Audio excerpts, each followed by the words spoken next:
बहुत बहुत स्वागत है आपके अपने YouTube चैनल पर। चारों YouTube चैनल पर आपका बहुत बहुत स्वागत है।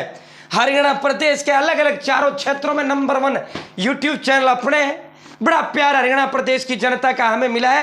राजनीति पर हरियाणा प्रदेश के बड़े बड़े जो सीनियर पत्रकार जर्नलिस्ट हैं उनका बड़ा कॉल, बड़ा संवाद हमारा उनसे होता रहता है। बड़े वो हमसे अपील करते हैं राजनीति का कवरेज करा करो, राजनीति का कवरेज करा करो। लेकिन राजनीति में हम सिर्फ और सिर्फ विधानसभा का सर्वे कवरेज करने का काम करता है और हरियाणा विधानसभा के डंके की चोट पर सर्वे देता है। वो सर्वे अपना नंबर 1 पूरा हरियाणा प्रदेश के अंदर चलता है। डंके की चोट पर सर्वे हम दिखाते हैं क्योंकि ग्राउंड रियलिटी उस पर होती है।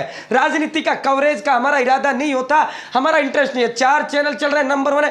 राजनीति में भी हम नंबर 1 बन जाएंगे। बाकी अब लगता है करना पड़ेगा और वो नंबर 1 हम बहुत जल्द उसको बनवा देंगे क्योंकि मेहनत करता है। ग्राउंड रिपोर्ट रियलिटी पूरा तथ्यात्मक हम करने का काम करता है और राजनीति से हम इसीलिए थोड़ा कवरेज नहीं कर पाते क्योंकि राजनीति में कुछ पता नहीं होता। झूठ ज्यादा राजनीति में चलता है, इसलिए हम झूठ से बहुत दूर रहते हैं। तो साथियों, बाकी अब इस पर हरियाणा मंत्रिमंडल विस्तार, तमाम विधायकों की जो नजरें वो इस मंत्रिमंडल विस्तार पर लगी हुई है। इन मंत्रियों की लॉटरी, इन विधायकों की लॉटरी लगने जा रही है। अपने जितने भी सोर्स मेरे भारतीय जनता पार्टी में है, चाहे वो राष्ट्रीय स्वयंसेवक संघ के अंदर हो या अन्य स्तर पर जितने भी अपने सोर्स है, उन सोर्सों से हमने ये जानकारी जुटाई है और तथ्यात्मक आपको देने का काम हम करेंगे। बहुत कम चेंज इसके अंदर आपको देखने को मिलेगा। लगभग जो नायब सिंह सैनी सरकार की जो कैबिनेट मंत्रिमंडल है वो आपको इस तरह देखने को मिलेगा। नए जो विधायक निर्दलियों में कौन मंत्री बनने जा रहा है, जननायक जनता पार्टी के जो बागी विधायक हैं, अगर उसको सरकार कानूनी जो वो अड़चन है उसके बाद वो चीजें होंगी, सारी चीजें अगर उनको सरकार में शामिल करेंगे तो उनमें से किसका लॉटरी लगेगा वो भी हम आपको दिखा देंगे। ठीक है, भारतीय जनता पार्टी से किन विधायकों का नंबर मंत्रिमंडल में होने जा रहा है। मंत्रिमंडल का विस्तार संभवतः कल तक मंत्रिमंडल का विस्तार हो जाएगा। दिल्ली के परामर्श पर नायब सिंह सैनी मंत्री अपनी जो टीम है उसका ऐलान लगभग कल तक कर देंगे। साथियों, निर्दलियों में कौन बनेगा मंत्री, जेजेपी से इनकी लॉटरी लगेगी। नए भावी मंत्रियों के नाम और लिस्ट हम आपको दिखाते हैं। मंत्रिमंडल का जो गठन किया जाता है वो जातिगत आंकड़ों को देखकर किया जाता है। जातिगत आंकड़े प्लस में जिला का हिसाब किताब देखकर मंत्रिमंडल का गठन किया जाता है। आप सभी जानते होंगे। पहले मैं पुराने इनको दिखा देता हूं जिनका परसों मंत्रिमंडल में शामिल किया गया और सबसे पहले मैं ये बता देता हूं कुल कितने मंत्री हरियाणा प्रदेश के अंदर बन सकता है। वो जो मनोहर लाल सरकार थी उसके अंदर कुल 14 मंत्री थे। मुख्यमंत्री श्री मनोहर लाल खट्टर को शामिल कर सीएम मनोहर प्लस में 13, कुल 14 थे। कुल कितने थे भाई? कुल 14 थे, जिसमें जननायक जनता पार्टी के 3 थे, 11 भारतीय जनता पार्टी के थे। निर्दलियों को उसमें शामिल नहीं किया गया था। वहीं एक स्पीकर, एक डिप्टी स्पीकर वो अलग हो जाता है। कुल 16 ऐसे पद होते हैं विधायकों के लिए। जो साथियों, अब इसमें सबसे पहले बात कर लेते हैं नायब सिंह सैनी मुख्यमंत्री है। ठीक है, निर्दलीय सिर्फ एक को शामिल किया गया, रणजीत सिंह चौटाला रानिया से विधायक है। पूर्व में भी मंत्री ये मनोहर सरकार में रहे थे। दूसरा नंबर बनवारी लाल है, रेवाड़ी से विधायक, रेवाड़ी जिले की बावड़ विधानसभा सीट से विधायक है। साथियों, अनुसूचित जाति में से ताल्लुकात ये रखने वाले विधायक हैं। तीसरा नंबर मूलचंद शर्मा ब्राह्मण। ये जातियां नहीं भूलना, आपको भूलनी पड़ेगी क्योंकि जातियों के आधार पर ही मंत्रिमंडल का गठन किया जाएगा। चौथा नंबर कंवरपाल गुर्जर का है, गुर्जर से समुदाय, गुर्जर जाति से ताल्लुक रखने वाले। अंतिम जो नंबर है वो जेपी दलाल, कृषि मंत्री, लुहारू विधानसभा सीट से विधायक है। ये यमुनानगर जिले की जगाधरी से विधायक है।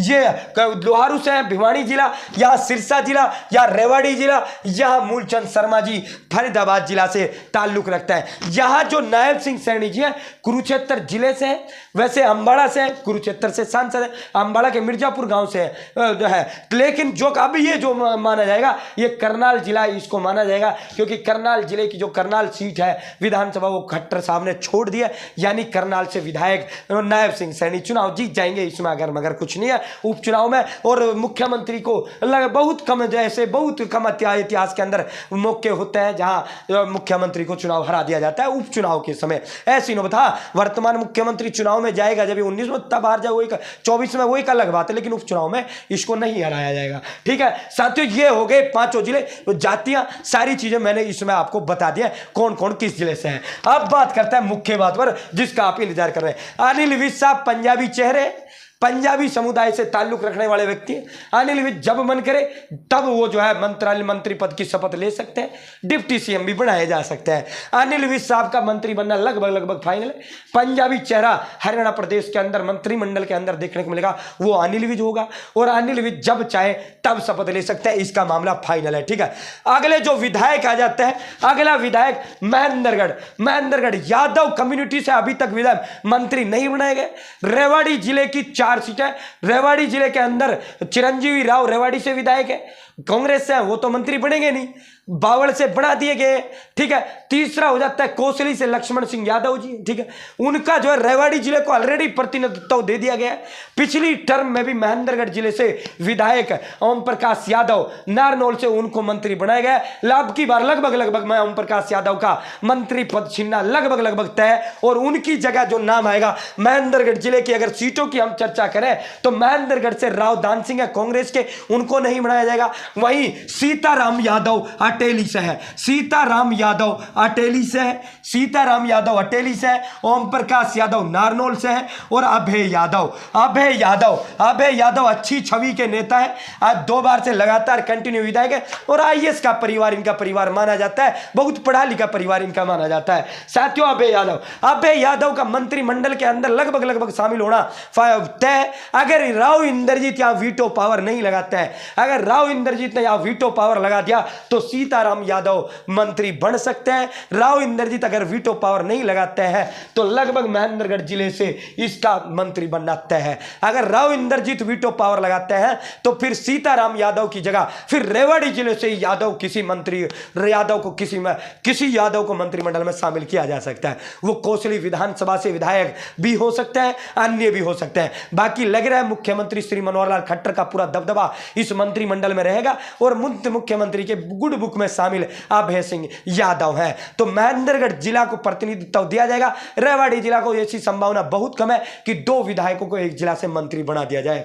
तो साथियों इसका लॉटरी लगभग अभय यादव का लगभग तय है। अगला बात कर लेते हैं, अगला जो नंबर आता है ये रणबीर गंगवा है। हिसार जिले से एक विधायक को मंत्री बनाया जाएगा।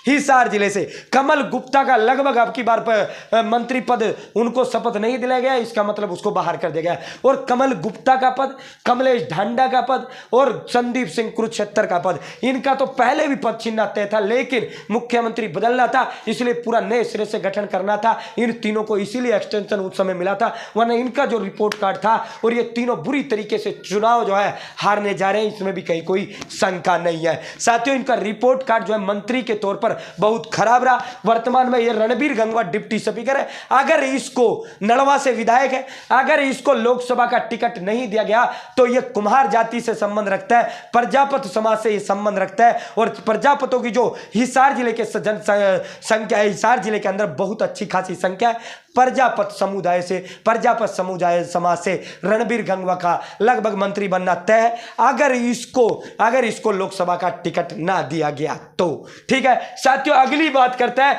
ये गन्नौर। इसी से आपको एक और जो समीकरण मिलेगा, इसी से आपको मिलेगा निर्मल रानी, गन्नौर से विधायक। अब यहां बात आ जाती है, भारतीय जनता पार्टी एक महिला को कम से कम मंत्रिमंडल के अंदर शामिल करेगी, और महिलाओं पे पूरा फोकस माननीय प्रधानमंत्री जी का रहता है। अगर निकल कर नाम सामने आता है, 3 महिलाएं हैं जो विधायक भारतीय जनता पार्टी से हैं। निर्मल रानी बड़े हैवीवेट नेता को हराने का काम किया, और हैवीवेट कौन थे? कुलदीप शर्मा जी थे, जिनको इन्होंने धूल चटाने का काम किया।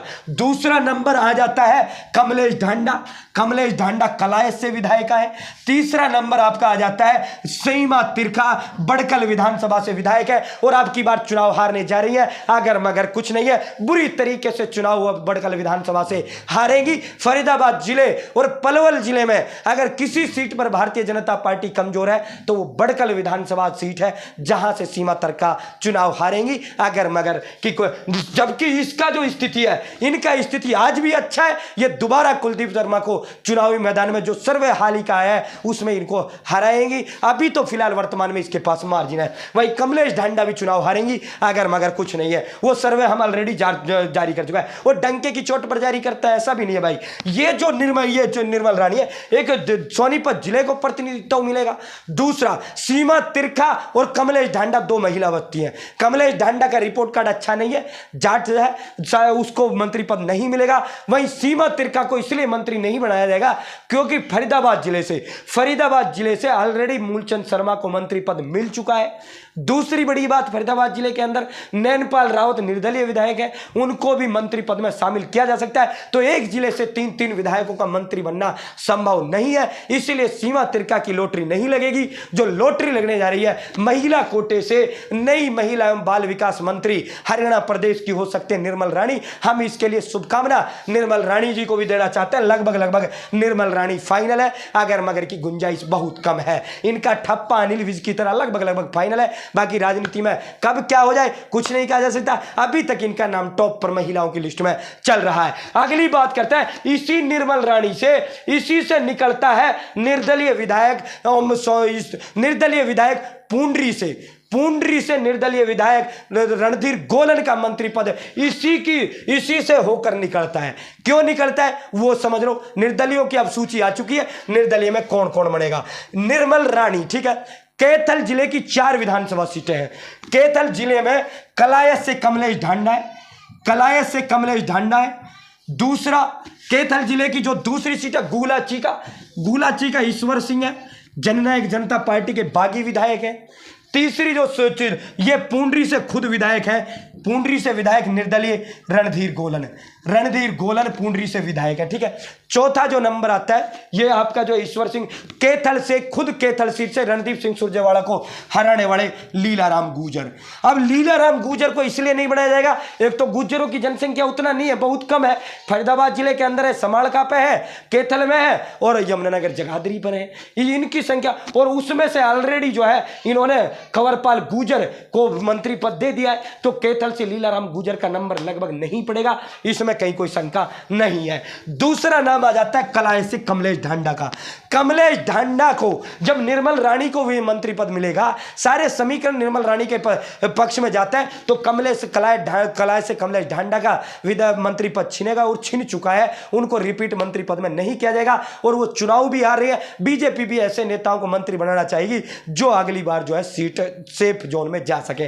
तीसरा नाम कलाय कैथल जिले की ईश्वर सिंह जेजेपी में बागी विधायक है। अभी कानूनी अड़चनें चीजें होंगी उस समय जो है, लेकिन ईश्वर सिंह के लिए अगर इनको शामिल कर भी लिया गया और इनको मंत्री पद मिला, आगे चलकर, अभी तो संभावना कम है, आगे चलकर इन बागी विधायकों को मंत्री पद देना भी पड़ा तो उसमें ईश्वर सिंह का नाम नहीं आएगा, क्योंकि ईश्वर सिंह जाति से, चमार जाति से, अनुसूचित जाति में संबंध रखता है। उस कोटे से ऑलरेडी मंत्री भारतीय जनता पार्टी ने बना दिया है। अब जो मंत्री बनेगा एससी समाज से, वो या तो लगभग संभावना है वाल्मीकि समाज होगा। हमारा जो सर्वे हुआ था उस सर्वे में हरियाणा प्रदेश के अंदर 21% वोट दलितों की है। 21% में लगभग 14 से 15 के करीब जो संख्या है वो चमार जाति की है, और लगभग जो है दूसरे नंबर पर वाल्मीकि समाज आता है, तीसरे नंबर पर धारणक आता है। ये बहुत तायत इनकी है। वहीं वाल्मीकि जो समाज है वो पूरी तरीके से आज भी भारतीय जनता पार्टी के साथ खड़ा हुआ है। वहीं जो चमार वो कांग्रेस के पास उनका जो है अधिक रुझान अभी हाल फिलहाल है। आगे कुछ हो जाए वो एक अलग बात है। अगर चमार जाति आदि भी डिवाइड हो गई तो भारतीय जनता पार्टी तीसरी बार हरियाणा में सरकार बना सकती है। जो हरियाणा का सरकार का जो पूरा का पूरा मामला टिका हुआ है वो दलितों में भी चमार जाति पर टिका हुआ है। अगर ये जैसा आज कांग्रेस के साथ खड़ा है, अगर वो उस तरीके से ही चुनाव तक खड़ा हो गया तो लगभग बीजेपी चुनाव हारेगी। अगर वो आधा भी बढ़ गया बीजेपी की तरफ तो बीजेपी चुनाव में कमबैक करेगी और भारतीय जनता पार्टी तीसरी बार सत्ता के दरवाजे चौखट तक पहुंच सकती है। बाकी सर्वे जब आएगा, नवीनतम बहुत जल्द हमारा आएगा साथियों, तब हम बताएंगे, ठीक है। निर्दलीय विधायकों में 3 विधायक मंत्री बनाए जाएंगे, जो सूचना हमें अंदर खाने से मिला। पहला रणजीत चौटाला को निर्दलीय सिरसा जिले से है, उनको मंत्री बना दिया गया है। 2 और विधायक मंत्री बनाए जाएंगे, उनमें इसका नाम जो रणधीर गोलन है, जिले का हिसाब किताब दिख रहा है। दूसरा, इनकी बिरादरी रोड बिरादरी से ताल्लुक रखते हैं। रोड बिरादरी से एक और घरौंडा से विधायक हरविंदर कल्याण है। जब सीएम खुद करनाल से आएंगे, नायब सिंह सैनी करनाल से बनेंगे तो उनका पत्ता ऑटोमेटिक साफ होगा। कैथल जिले में विधायक कोई मंत्री नहीं है, निर्दलीय को मंत्री बनाना है तो इनके पक्ष में सारी की सारी चीजें रणधीर गोलन के पक्ष में जाती है। लगभग जो हमारे सोर्स है, रणधीर गोलन का निर्दलीय कोटे से मंत्री बनना लगभग फाइनल है, लगभग तय है। और करनाल जिले से चुनाव लड़ेंगे मनोहर लाल खट्टर। रोडों की जो संख्या है, रोड मराठा इनकी जो जनसंख्या है वो बहुत अच्छे खासे संख्या इनकी करनाल लोकसभा के अंदर है। साथियों ये जो है इनका लगभग रणधीर गोलन का मंत्री बनना तय है। दूसरा नंबर आता है नैनपाल रावत का। इनका भी लगभग जो है राजपूत जाति से ताल्लुक रखते हैं और सभी जितने भी निर्दलीय विधायक हैं उनके नेता के तौर पर इनकी पहचान है। टिकट कटा, भावनात्मक लहर हुआ, जिस तरह इनका एक वीडियो भी उस समय वायरल हुआ, हमने इनका चुनाव बहुत नजदीक से देखा था, वहां वो सारी चीजें भावनात्मक लहर में। अगर ये मंत्री नहीं बनते हैं तो नैनपाल रावत चुनाव हारेंगे, इसमें कहीं कोई शंका नहीं है। और हम तो डंके की चोट पर बोल रहे थे। ये जो है निर्दलियों में अगर किसकी अच्छी खासी स्थिति है, जो विधायक दोबारा मंत्री पद, जो विधायक दोबारा रिपीट होने की स्थिति में अगर आ सकता है तो रणधीर गोलन। अगर बीजेपी टिकट मिलता है तो ये मंद विधायक दोबारा रिपीट हो सकता है, वरना रानिया से रणजीत चौटाला का लुढ़कना तय है। चाहे उनको चीफ मिनिस्टर बना दिया जाए, वो उनके खिलाफ जिस तरह रानिया हल्के के अंदर जो लहर उनके खिलाफ चल रहा है, वहां से उनका चुनाव हारना लगभग तय है। इनका भी लुढ़कना तय है। और दूसरा गोपाल कांडा का भी लुढ़कना तय है। निर्दलीय लगभग सफाया होगा, लगभग सब निर्दलियों का सफाया होगा। और अब की बार आजाद बहुत कम आपको देखने को मिलेंगे। पार्टियां हरियाणा प्रदेश के अंदर लगभग अब की बार आम आदमी पार्टी एंट्री मार चुकी है, अन्य भी पार्टियां हैं, तो पार्टियों की संख्या ज्यादा है। लोग अब की बार मामला सीधा जो है निर्दलियों के फेर में नहीं पड़ेगा, आमने सामने का टक्कर होगा। नैनपाल रावत पिरतला से विधायक है, लगभग विधायक मंत्री बनना इनका भी तय है। जैसी चर्चाएं चल रही हैं, जैसा इनका नाम तो समाचार पत्रों की जो प्रिंटिंग मीडिया है वो भी प्रमुखता से प्रकाशित करने का काम कर रहे हैं। मुख्यमंत्री साहब के पूर्व मुख्यमंत्री मनोहर लाल जी के बहुत करीबी रहे। रणजीत चौटाला जाट कम्युनिटी से मंत्री बना दिए गए इन 3 विधायकों। अब गोपाल कांडा की बारी आ जाती है। गोपाल कांडा को इसीलिए मंत्री पद नहीं मिलेगा क्योंकि सिरसा से, सिरसा ऑलरेडी जो है भारतीय जनता पार्टी से बना चुकी है। निर्दलीय रणजीत चौटाला को सिरसा से बना चुके, सिरसा जिले की रानिया सीट से। एक जिले से 2 को प्रतिनिधित्व नहीं देना, नहीं दे पाएंगे। 22 जिले हैं, 22 जिलों में 14 मंत्री बनाने हैं। अब वो जो एक जिले से 2 को कर देंगे तो समीकरण सारा का सारा गड़बड़ाता है। और जिस जाति से गोपाल कांडा ताल्लुक रखते हैं ये ऑलरेडी भारतीय जनता पार्टी की समर्थित जाति मानी जाती है। गोकुल सेतिया गोपाल कांडा को चुनाव हराने जा रहे हैं, इसमें भी कहीं कोई शंका नहीं है। ये तो पूरा हमने बता दिया। वैसे राकेश दौलताबाद जाट कम्युनिटी से, इनका मंत्री पद में नंबर नहीं लगेगा। इनका भी लगभग फाइनल है, इनको भी मंत्रालय नहीं मिलेगा, खाली हाथ इनको रहना पड़ेगा। कोई चेयरमैन ही मिल जाए या कोई स्पीकर, डिप्टी स्पीकर आदि का कोई पद है वो राकेश दौलताबाद को मिल सकता है। बाकी इसकी संभावना भी बहुत कम है क्योंकि ये जिस क्षेत्र से बिलोंग करते हैं वहाँ राव इंद्रजीत सिंह का बड़ा दबदबा है। वहाँ राव नरबीर सिंह की टिकट कटा, इनको टिकट मिला। अच्छी छवि के नेता हैं, बहुत अच्छे नेता राकेश दौलताबाद है। वहाँ चुनाव ये निकालने में कामयाब रहे थे। जाट यादव बहुल सीट से जाट ये विधायक बने थे। बीजेपी और कांग्रेस का जो विधायक थे वो कैंडिडेट थे, वो दोनों यादव थे। दोनों यादवों के बीच जाट जो है यहाँ राकेश दौलताबाद बाजी मारते हुए नजर आए। अगला जो नंबर आ जाता है निर्दलियों में धर्मपाल गोंदर, नीलो खेड़ी से विधायक है, चमार जाति से ताल्लुक रखते हैं। इनका भी कोई लॉटरी नहीं लगेगा क्योंकि चमार जाति को पहले ही जो प्रतिनिधित्व भारतीय जनता पार्टी दे चुका है। अगला नंबर आता है निर्दलीय विधायक सोमवीर सांगवान का। भारतीय जनता पार्टी के प्रति निष्ठावान नहीं है, इसी कारण इनको मंत्री पद से, और लगभग इनको तो मामला इनका तो मना भी कर दिया गया है। इनका तो चर्चाओं में कहीं कोई नाम भी सोमवीर सांगवान का नहीं है, इनका भी लॉटरी नहीं लगेगा। दादरी से निर्दलीय विधायक बने, कई बार इस्तीफा, किसानों के मुद्दे पर पद छोड़ा, जो इनके पास पद भारतीय जनता पार्टी ने सरकार में दे रखा था। और खापों के जो है सांगवान खाप के प्रधान है, इनको भी लॉटरी, इनका इन पर तो चर्चा करना भी मुझे लगता है बेमानी होगा। ठीक है, तो ये विधायक मंत्री बनेंगे। अब ये टोटल हो गए 12 पद।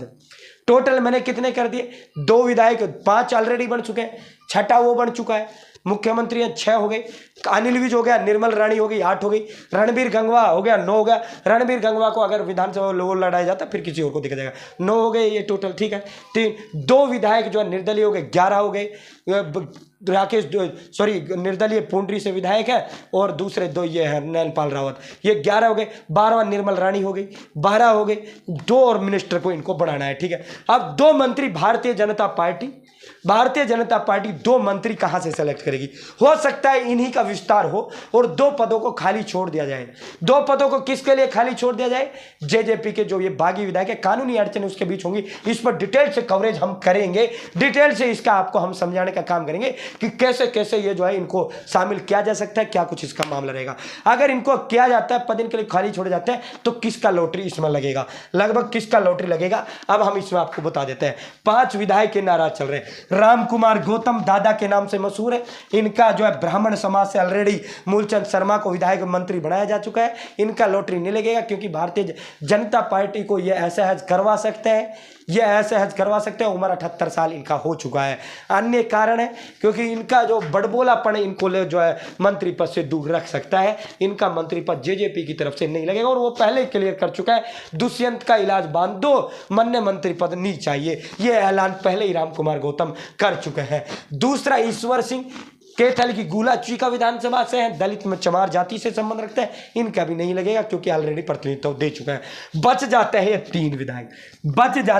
3 विधायक, अगर इनको शामिल नहीं किया गया तो भाई रामनिवास सुरजाखेड़ा जो नरवाना विधानसभा से विधायक है, रामनिवास सुरजाखेड़ा, अगर इनको शामिल कर लिया तो रामनिवास सुरजाखेड़ा विधायक जो है मंत्री बनेंगे, वाल्मीकि समाज से आते हैं। अगर इनको शामिल नहीं किया, रामनिवास सुरजा खेड़ा को शामिल नहीं किया, जेजेपी को इनको नहीं किया और पद अभी भारतीय जनता पार्टी ने पूरे भरे, तो इनकी जगह पर रामनिवास जो सुरजा खेड़ा जी है, इनकी जगह पर होडल के वाल्मीकि विधायक, भारतीय जनता पार्टी के होडल के वाल्मीकि विधायक जगदीश नायर की लॉटरी लग सकती है। जगदीश नायर की लॉटरी लग सकती है अगर इसका वो नहीं होता है तो।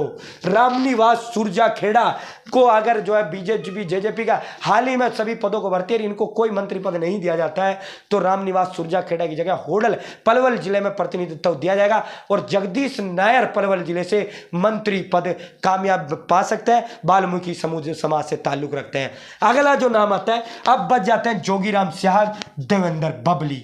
अगर इनमें शामिल किया गया तो इनमें से किसी एक को मंत्री पद मिल सकता है, जोगीराम स्याग या देवेंद्र बबली। अगर इनमें कोई इनको शामिल नहीं किया जाता है, इनको अगर शामिल नहीं किया जाता है तो फिर एक जाट विधायक को मंत्री भारतीय जनता पार्टी बना सकती है। पिछली बार भी 2 जाट विधायकों को मंत्री इन्होंने बनाया था, जेपी दलाल, कलाए से कमलेश ढांडा, ठीक है। अगर किसी को नहीं बनाया था तो वो महिपाल ढांडा थे, पानीपत ग्रामीण से 2 बार विधायक बन चुके हैं। अब की बार भी बहुत अच्छी स्थिति में महिपाल ढांडा है, तीसरी बार विधायक बनने की स्थिति में वो आज भी है। चौथा हो जाता है यहाँ आपके हतीन विधानसभा से विधायक परवीन डागर सीनियरिटी में बहुत 0 पर जाएंगे, तो जाट यहाँ 2 जाटों में अगर किसी जाट को चुनना होगा तो महिपाल ढांडा को ये चुन सकते हैं। तो ये कुल 14, यहाँ मैंने 12 आपको लगभग फाइनल बता दिए। 2 विधायक जाट और वाल्मीकि पर मामला आकर टिकता है। जाट और वाल्मीकि में अगर प्रतिनिधित्व देना होगा तो जाट और वाल्मीकि इन 3 में से 2 आएंगे अगर इनको शामिल करते हैं। अगर इनको शामिल नहीं किया तो फिर जगदीश नायर विधायक मंत्री बनेंगे और 14वां नंबर जो है आपका महिपाल ढांडा का लगभग जाट कोटे से मंत्री बनना तय है। अभी वर्तमान में भारतीय जनता पार्टी ने सिर्फ एक विधायक को मंत्री बनाया है जाट कोटे की। अगर हम बात करें, वो निर्दलीय रणजीत चौटाला जाट है, लेकिन वो है तो निर्दलीय। तो फिलहाल इतना ही। उम्मीद है रिपोर्ट पसंद आई होगी, उम्मीद है रिपोर्ट अच्छी लगी होगी। चैनल सब्सक्राइब जरूर करें। बहुत बहुत धन्यवाद।